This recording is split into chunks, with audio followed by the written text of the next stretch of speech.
سورۃ القلم. اب یہ جو ہے سورہ ملک یہ منفرد ہے، جیسے سورہ قاف اس مجموعے میں منفرد تھی، باقی وہ 6 صورتیں جوڑوں کی شکل میں تھی.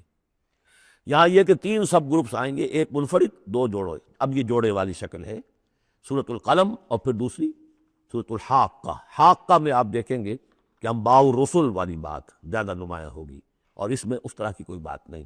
لیکن یہ سورہ نون اس اعتبار سے بہت اہم ہے کہ ابتدائی دعوت کا انداز جو محمد رسول اللہ کا وہ اس میں آیا ہے.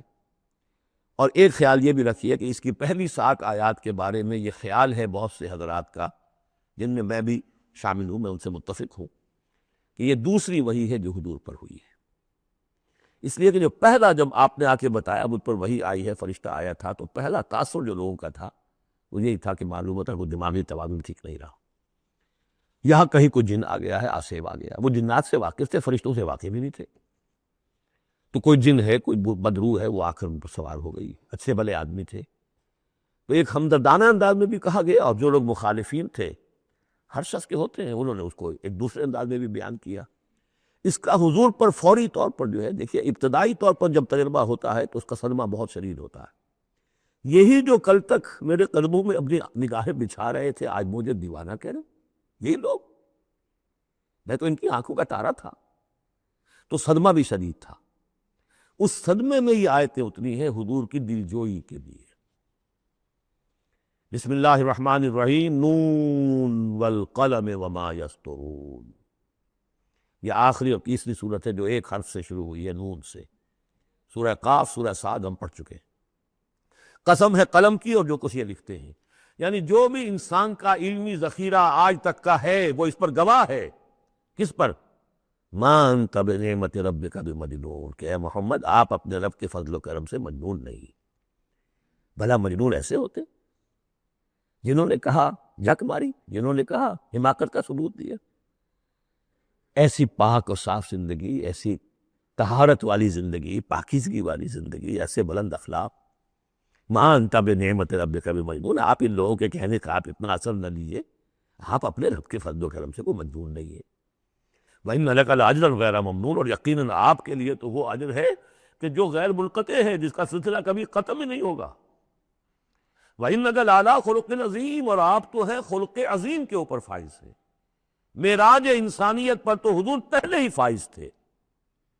یہ تو معراج نبوت و رسالت ہے جو اب شروع ہو رہی ہے. معراج انسانیت پر تو محمد رسول اللہ اپنے اخلاق، اپنے کردار، اس کے اعتبار سے معراج انسانیت پر تو پہلے سے. اِنَّكَ لَعَلَىٰ خُلُقٍ عَظِيمٍ، بڑے اعلیٰ اخلاق اور بڑے اونچے کردار پر آپ ہیں. فَسَتُبْصِرُ وَيُبْصِرُونَ، دیکھیے کیسے جیسے کہ کوئی بڑا چھوٹے کو سمجھاتا ہے. دیکھیے آپ ایسی فکر نہ کریں، ان قریب آپ بھی دیکھ لیں گے اور یہ بھی دیکھ لیں گے. بالکل کھل جائے گی بات. بِأَيِّكُمُ الْمَفْتُونُ، کہ آپ دونوں میں سے کون تھا کہ جو فتنے میں مبتلا ہو گیا تھا، محمد ابن عبداللہ ابن عبد المطلب، یا یہ جو کہہ رہے ہیں کہ یہ پاگل ہو گئے یا ان کو جنون کا عارضہ ہو گیا. کون بچل گیا تھا، کون فتنے میں آ گیا تھا؟ ان ربک هو اعلم بمن ضل عن سبیلہ، یقیناً تیرا رب خوب جانتا ہے کون اس کی راہ سے بھٹک گئے ہیں. وہو اعلم بالمہتدین، اور وہ ان کو بھی جانتا ہے جو ہدایت پر ہے. اللہ آپ جو کچھ کر رہے ہیں اللہ دیکھ رہا ہے. یہ 7 آیات ہیں کہ جو بہت سے حضرات کے نزدیک دوسری وحی ہیں جو محمد رسول اللہ پر ہوئی ہے. اس کے بعد جو آ رہا ہے یہ ایک بہت اہم مضمون ہے. ظاہر بات ہے کہ شروع ہی کی اور وحی ہیں جو جوڑ دی گئی ہیں. یہاں پر 7 صورت بنائی گئی ہے. فَلَا تُطِعِ الْمُكَذِّبِينَ وَدُّوا لَوْ تُدْهِنُ فَيُدْهِنُونَ. اے نبی آپ ان جھٹلانے والوں کی باتوں پر دھیان نہ دیجیے گا، ان کے مشوروں کو پر توجہ نہ کیجیے گا، ان کی باتوں میں نہ آ جائیے گا. یہ تو چاہتے ہیں کہ ذرا سے آپ ڈھیلے پڑے وہ بھی ڈھیلے پڑ جائیں. باطل جو ہے، باطل دوئی پسند ہے، حق لا شریک ہے. شرکت میں آنا ہے، حق و باطل نہ کر قبول. باطل تو ہمیشہ کمپرومائز کرنا چاہتا ہے حق کے ساتھ. بھائی کچھ میری مان لو، کچھ میں تمہاری مان لیتا ہوں. باطل ہمیشہ چاہے گا کمپرومائز کرے. شروع میں نگیٹ کرے گا، نفی کرے گا، پھر دیکھے گا یہ تو تکڑے ہیں، جمے ہوئے ہیں، پھر کمپرومائز کرے گا. لیکن اے نبی اس دام سے بچیے، اس جال سے بچیے. فَلَا تُطِعِ الْمُكَذِّبِينَ وَدُّوا، وہ چاہتے ہیں کہ ذرا آپ ڈھیلے پڑے. لَوْ تُدْهِنُ، مداہنت اسی سے بنا ہے، مداہنت کرنا. آپ ذرا مداہنت سے کام لے تو یہ بھی ڈھیلے پڑ جائیں. وَلَا تُطِعْ كُلَّ حَلَّافٍ مَّهِينٍ، اب یہ خاص طور پر بعض یوں سمجھیے لوگ تھے، ولید بن مغیرہ بھی، اس کے قبیل کے کچھ اور لوگ بھی تھے، ہم یہ نہیں کہہ سکتے کہ یہ پرٹیکولرلی کس کے بارے میں ہے، زیادہ خیال ولید بن مغیرہ کے بارے میں ہے، اور یہ بڑے سخت الفاظ اب آ رہے ہیں۔ وَلَا تُطِعْ كُلَّ حَلَّافٍ مَّہِینٍ، مت مانیے اس کی بات جو بہت قسمیں کھانے والا ہے لیکن بہت ہی گھٹیا آدمی ہے، مہین۔ جو آدمی گھٹیا ہوتا ہے وہ در حقیقت پھر اپنی بات میں وزن پیدا کرتا ہے، اپنی شخصیت کی کا جو ہلکا پن ہے اس کو کمپنسیٹ کرتا ہے قسمیں کھا کھا کے۔ کل حلاف مہین، جو بہت قسمیں کھا کھا کر آپ کو اپنے خلوص کی اور اخلاص کی اور خیر خواہی کا یقین دلاتا ہے، لیکن وہ خود نہایت بے قدر انسان ہے۔ حباز مشاء بنمیم، رو در رو تانے بھی دیتا ہے اور چغلیاں کھاتا پھرتا ہے، چلتا رہتا ہے چغلیوں کے ساتھ۔ مناع للخیر معتد اثیم، خیر سے روکنے والا ہے، خود حد سے بڑھنے والا ہے، گناہ گار ہے۔ عتل بعد ذلک زنیم، اجڑ ہے، گوار ہے، اور یہ کہ اس کے بعد بدنام بھی ہے۔ یہ بھی تھا لوگوں کے اندر مشہور کہ وہ ولد الزنا ہے۔ ان کان ذا مال و بنین، صرف اس گھمنڈ کی بنیاد پر کہ ہم نے اسے مال بھی دے رکھا ہے، مالدار ہے اور بیٹوں والا ہے۔ بیٹے تو کیسے کیسے اللہ نے دیے تھے، خالد بن ولید اسی کا بیٹا ہے نا، سیف من سیوف اللہ، ولید بن مغیرہ۔ ان کان ذا مال و بنین اذا تتلی علیہ آیاتنا قال اساطیر الاولین، جب اسے ہماری آیات پڑھ کر سنائی جاتی ہے کہتا ہے یہ تو سب پرانی باتیں چلی آ رہی ہیں، ڈھکوسلے ہیں، یہ انہی کے قصے ہیں، پرانی نقلیں ہیں ان کی۔ سنسبہ علی الخرطوم، ہم اس کی سونڈ پر مہر لگائیں گے۔ ناک کوئی بہت بڑی ہوگی اس کی نمایاں پھکنا سی ہوگی تو وہ سونڈ کا کہا گیا ہے کہ سنسبہ علی الخرطوم انا بلوناہم۔ اب یہ بڑی پیاری ایک تمثیل آ رہی ہے، تمثیل ہے یا واقعہ ہے۔ ایمان بالآخرہ کے لیے یہ بہت سہل، بہت عمدہ، بہت سلیس اور بہت عام فہم تمثیل ہے۔ انا بلوناہم کما بلونا اصحاب الجنہ، ہم نے انہیں آزمایا ہے۔ آپ پڑھ چکے ہیں نا، خلق الموت والحیات لیبلوکم ایکم احسن عملا۔ تو طرح طرح کے امتحان ہوتے ہیں، کسی کو غربت کا امتحان ہے، کسی کو دولت مندی کا امتحان ہے۔ ہم نے انہیں آزمایا جیسے کہ اصحاب الجنہ ایک باغ والوں کو آزمایا تھا۔ اذا اقسموا لیصرموا النہار مصبحین، جبکہ انہوں نے قسم کھائی کہ صبح صبح ہم اس کا پھل اتار لیں گے۔ باغ تیار ہے، آموں کا باغ ہے یا جو بھی باغ ہے، بالکل فصل تیار ہے، بس اب دیر نہیں کرنی ہے، صبح صبح جائیں گے۔ ولا یستثنون، انہوں نے انشاءاللہ نہیں کہا، پکا ارادہ کر لیا بس جائیں گے، ایک باغ ہے ہمارا، لہرا رہا ہے، پھلوں سے لدا ہوا ہے، ہم نے سارا سامان کر لیا، رسیاں وسیاں سیڑھیاں ویڑیاں جو چاہیے سب فراہم کر لیا، اور صبح صبح جائیں گے۔ اب ظاہر بات ہے کہ پھر جو غفلت کی وجہ سے ان کے کردار کا ایک نقشہ ہے وہ کیا ہے؟ فطاف علیہا طائف من ربک وہم نائمون، ابھی وہ سوئے ہوئے ہی تھے کہ اس باغ کے اوپر تیرے رب کی طرف سے ایک پھرنے والا پھر گیا، کوئی بگولا آ گیا، ہوا کا کوئی آ گیا جس میں آگ تھی، فاحترقت، یہ ہم سورہ بقرہ میں پڑھ چکے ہیں، وہ سب جل کر راکھ ہو گیا۔ لیکن وہاں سب کچھ ہو چکا، انہیں پتہ نہیں، یہ اپنے گھروں سے چل رہے ہیں صبح ہی صبح۔ یہ ہے انسان کا معاملہ کہ کٹ چکا ہوتا ہے، پتا چاک ہو چکا ہوتا ہے، وہ اکڑ رہا ہوتا ہے۔ ابھی جسم کے اندر کینسر نے جڑیں جما لی ہیں اور اس کی کمر ابھی بھی اکڑی، وہ تو پتہ ہی نہیں کہ کینسر جو ہے جڑیں جما چکا ہے، وہ تو ابھی کبھی ڈائیگنوز ہوگا تو کہیں گے کہ ارے یہ تو سب کا پورے جسم میں پھیل چکا ہے۔ یہ غفلت رہتی ہے انسان میں۔ وہاں باغ اجڑ چکا، ان کا حال کیا ہے؟ فاصبحت کالصریم، وہ باغ کو ایسا ہو گیا جیسے پھل ول اتر ہی گیا اس کا۔ فتنادوا مصبحین، اب صبح صبح انہوں نے ایک دوسرے کو آوازیں دی، پکارا، ان اغدوا علی حرثکم ان کنتم صارمین، ذرا جلدی سویرے چلو اپنے اس کھیت پر یا اپنے اس باغ پر اگر تم واقعتاً پھل توڑنا چاہتے ہو۔ فانطلقوا وہم یتخافتون، اب وہ چلے اور آپس میں چپکے چپکے یہ باتیں کر رہے تھے، اللہ یدخلنہ اليوم علیکم مسکین، دیکھو آج کوئی مسکین قریب نہ آنے پائے۔ یہ کون ہوتے بدماش؟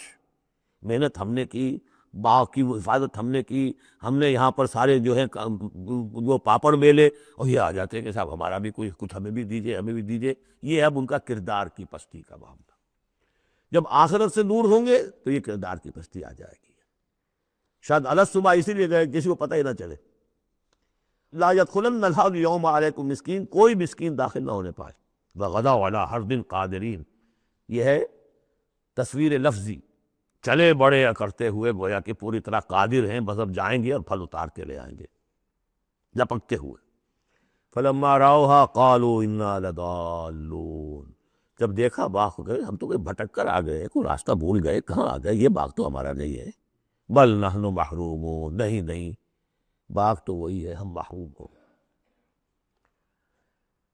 قال اوسطهم الم اقل لكم لولا تسبحون، ان کے درمیانی کوئی ان میں سے تھا، کوئی نیک بھی ہوگا، جس نے کہا دیکھو میں تم سے کہا نہیں کرتا تھا، تم اپنے رب کی تسبیح کیوں نہیں کرتے، اسے یاد کیوں نہیں کرتے، اس کا حق کیوں نہیں ادا کرتے؟ قالوا سبحان ربنا انا كنا ظالمین، ان کا واقعی آپ صحیح کہہ رہے ہیں، ہمارا رب پاک ہے، واقعی ہم ہی ظالم تھے۔ فاقبل بعضهم على بعض يتلاومون، اب وہ ایک دوسرے کو ملامت کرنے لگے، تم نے اصل میں ہمیں زیادہ غافل کیا، تم نے وہ روش اختیار کر لی تھی جسے ہم اور دور چلے گئے اللہ سے اور آخرت کی یاد سے۔ قالوا یا ویلنا انا كنا طاغین، آخر کہا ہائے ہماری شامت، ہم تو واقعتاً سب کے سبھی اپنے حدود سے تجاوز کرنے والے تھے۔ عسیٰ ربنا یبدلنا خیرا منہا، امید ہے ہمارا رب اس سے بہتر ہمیں دے دے گا، اگلے سال پھر جو فصل آئے گی ہم باغ کے اوپر محنت کریں گے وہ دے دے گا۔ انا الی ربنا راغبون، اب ہم پورے، اب دیکھیں رغبہ الی ربنا راغبون، ہم راغب ہیں اپنے رب کی طرف، اب ہم توجہ کرتے ہیں، توبہ کرتے ہیں پوری طریقے سے، اب جو سارے حقوق اللہ کو ادا کریں گے۔ عسیٰ ربنا یبدلنا خیرا منہا انا الی ربنا راغبون، الی کے ساتھ رغبت یہ ہے وَمَنْ يَرْغَبُ عَنْ مِلَّةِ إِبْرَاهِيمَ إِلَّا مَنْ صَفِحَ نَفْسَهُ، یہ ہم پہلے پارے میں پڑھائے تھے، لفظ ایک ہے رغبت، الا کے معنی کچھ اور ہے اور ان کے معنی کچھ اور ہو جائے، بالکل برعکس۔ اب جو اصل جملہ آیا ہے یہ ہے جسے ہم جب کہانیاں پڑھتے تھے کہ یہ کہانی ہے، this is the moral lesson of this story. Moral lesson کیا ہے؟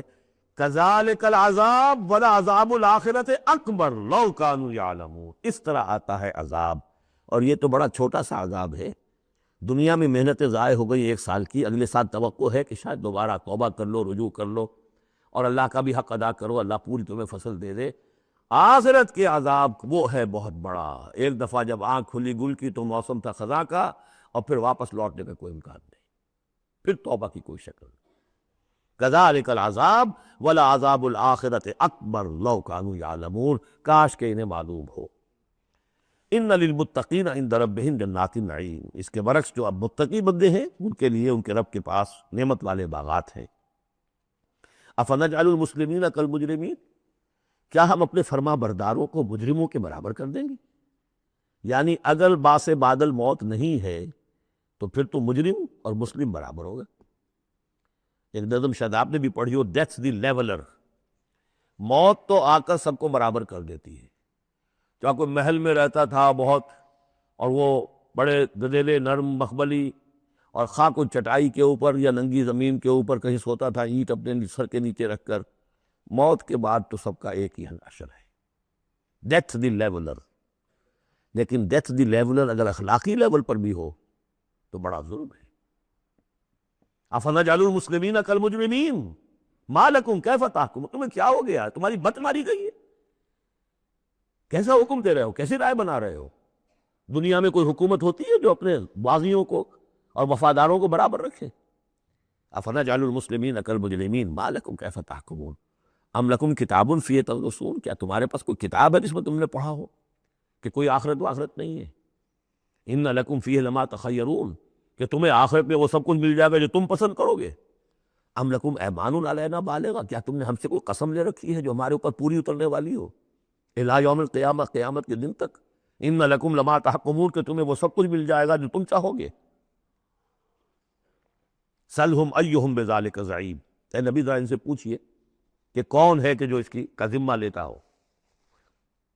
ام لہم شرکاء، کیا ان کے کوئی شریک ہے جو وہاں بچا لیں گے؟ فلیاتوا بشرکائہم ان کانوا صادقین، تو لائیں اپنے شریکوں کے اگر سچے ہیں۔ یوم یکشف عن ساق ویدعون الی السجود، جس دن کے پنڈلی کھولی جائے گی۔ آیات متشابہات، کوئی شان ہے، میدان حشر کا کوئی مرحلہ ہے جس میں اللہ کی کوئی تجلی ہے خاص جو ظاہر کی جائے گی، اور وہ بھی ایک چھلنی ہے لگانے کے لیے۔ جو دنیا میں صاحب ایمان تھے، نمازیں پڑھتے تھے، سجدے کرتے تھے، وہ فوراً اس تجلی کو دیکھتے ہی سجدے میں گر جائیں گے، اور جو دنیا میں اکڑے رہتے تھے ان کی گردنیں اکڑی رہتی تھی، سجدے نہیں کرتے تھے، وہ چاہیں گے سجدہ کرنا کر نہیں سکیں گے، چھلنی لگ جائے گی۔ اب وہ تجلی کون سی اللہ کی؟ یکشف عن ساق، اللہ کی پنڈلی کھولی جائے گی، واللہ عالم۔ وَيُدْعَوْنَ إِلَى السُّجُودِ، اور پکارا جائے گا سجدہ کرو اللہ کو، فَلَا يَسْتَطِيعُونَ، یہ سجدہ نہیں کر سکیں گے۔ خَاشِعَةً أَبْصَارُهُمْ، ان کی نگاہیں زمین میں گڑی رہ جائیں گی۔ ترہقہم ذلہ، ان کے چہروں پر سیاہی پھیل جائے گی۔ وَقَدْ كَانُوا يُدْعَوْنَ إِلَى السُّجُودِ وَهُمْ سَالِمُونَ، ان کو پکارا جاتا تھا سجدہ کرنے کے لیے اللہ کے سامنے، جبکہ یہ ثابت و سالم تھے، صحیح تھے، اس وقت یہ سجدہ نہیں کرتے تھے۔ آج کرنا چاہیں گے تو کرنے نہیں دیا جائے گا۔ فَذَرْنِي، اب یہ انداز دیکھ لیجیے جو میں نے کہا تھا شروع کی صورتوں میں، تو اے نبی چھوڑیے مجھے، وَمَن يُكَذِّبُ بِهَذَا الْحَدِيثِ، جو آج اس قرآن کا اور جو آپ وہی پیش کر رہے ہیں جس کی تکذیب کر رہے ہیں، ذرا چھوڑیے مجھے اور ان کو، میں ان سے نبٹ لوں گا۔ ان کے بارے میں آپ زیادہ تشویش میں مبتلا نہ ہوں، ان کی باتوں سے زیادہ اثر نہ لیں، دلگیر نہ ہو، دل گرفتہ نہ ہو، رنجیدہ نہ ہو۔ ذرنی ومن یکذب بہذا الحدیث سنستدرجہم من حیث لا یعلمون، ہم انہیں سہج سہج رفتہ رفتہ لے آئیں گے جہاں سے کہ انہیں گمان بھی نہیں ہوگا۔ یہ کیا استدراج کہلاتا ہے، یہ علماء کی زبان میں یہ جب چونکہ اصطلاحات جب گفتگو ہوتی ہے۔ مولانا حسین احمد مدنی رحمۃ اللہ علیہ نے قیام پاکستان کے بارے میں یہ الفاظ استعمال کیے تھے، ہو سکتا ہے یہ استدراج ہو۔ استدراج کیا ہوتا ہے کہ کوئی شخص غلط کار ہے، غلط راستے پر جا رہا ہے، اور کوئی اس کو اللہ تعالیٰ اور نواز دیتا ہے، وہ سمجھتا ہے میں تو بڑا کامیاب ہوں، پھر اور اپنی غلطی کے اندر بڑھتا چلا جا رہا ہے، بڑھتا چلا جا رہا ہے، بڑھتا چلا جا رہا ہے، پھر ایک ہی جھٹکا ہوتا ہے اور اللہ کام ختم کرتا ہے۔ استدراج ہے درجہ درجہ، درجہ بدرجہ، اور اس کی رسی ڈھیل دے کر، اور اسے دنیا میں کامیابیاں دے کر، تاکہ اور خوب سے باطل پورا ظاہر ہو جائے، اور وہ شدید سے شدید تر عذاب کا مستحق بن جائے، وہ استدراج ہے۔ ہم انہیں درجہ بدرجہ استدراج اس کے ذریعے سے لے آئیں گے، من حیث لا یعلمون، جس کا انہیں اندازہ بھی نہیں ہوگا۔ وَأُمْلِي لَهُمْ، اور میں ان کو ڈھیل دوں گا، مہلت دوں گا۔ ان کیدی متین، میری تجویز، میری چال بہت مضبوط ہے۔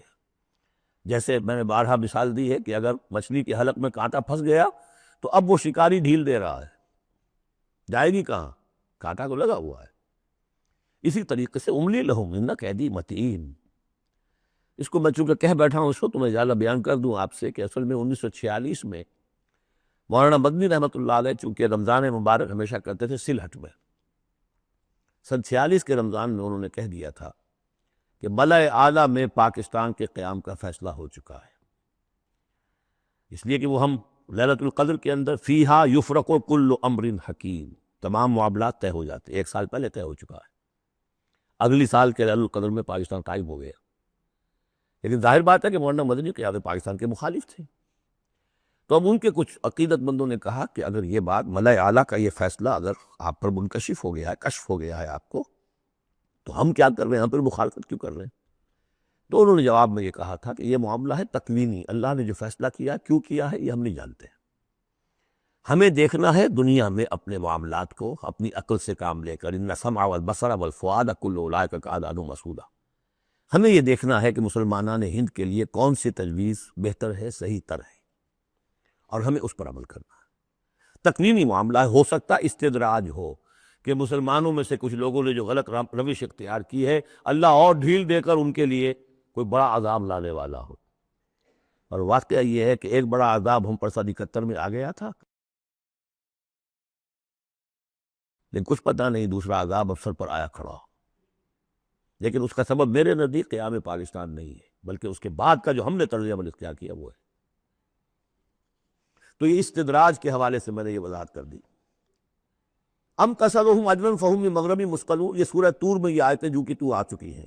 اے نبی کیا آپ ان سے کوئی اجرت طلب کی ہے، آپ نے بل تو نہیں بہت بڑا دے دیا ان کو کہ میں نے اتنی تمہیں جو تبلیغ کی ہے تو یہ میرا بل ہے؟ ام تصدہم اجرا فہم من مغرم مثقلون، کہ اس کے تاوان تلے دبے جا رہے ہیں یہ۔ ام عندہم الغیب فہم یکتبون، یا ان کے پاس غیب کا علم ہے جسے یہ لکھ رہے ہوں۔ فاصبر لحکم ربک، اے نبی صبر کیجئے، اور یہاں صبر کے بعد لام ہے، لحکم ربک، انتظار کیجئے اپنے رب کے حکم کا۔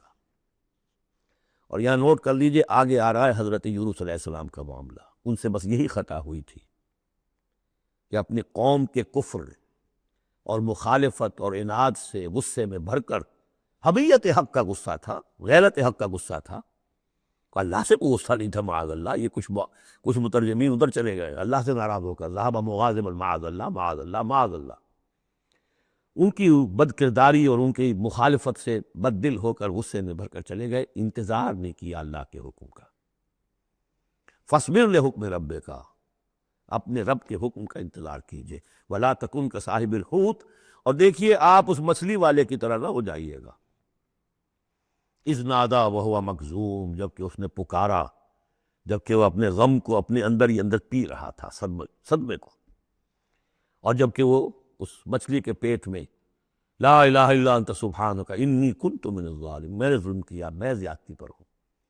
لولا ان تدارکہ نعمت من ربہ لنبذ بالعراء وہو مذموم، اگر اس کا ہاتھ نہ پکڑ لیا ہوتا، نہ سنبھال لیا ہوتا اسے اس کے رب کے ایک انعام اور احسان نے، تو وہ تو پھینک ہی دیا گیا تھا چٹیل زمین پر مذمت زدہ.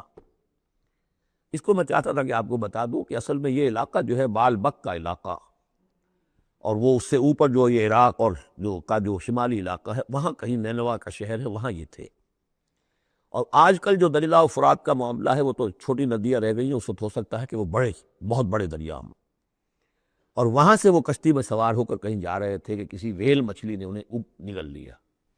اور یہ دریا گرتے ہیں اسی جو یہ گلف، پرشین گلف ہے یا گلف عربک گلف ہے، جو بھی آپ کہیں اسے خلیج العربی یا پرشین گلف، اور وہاں سے ہو کر یہ مکران کے ساحل کے قریب تک وہ مچھلی لے آئی ہے، اور یہاں اس نے الٹ دیا اللہ کے حکم سے.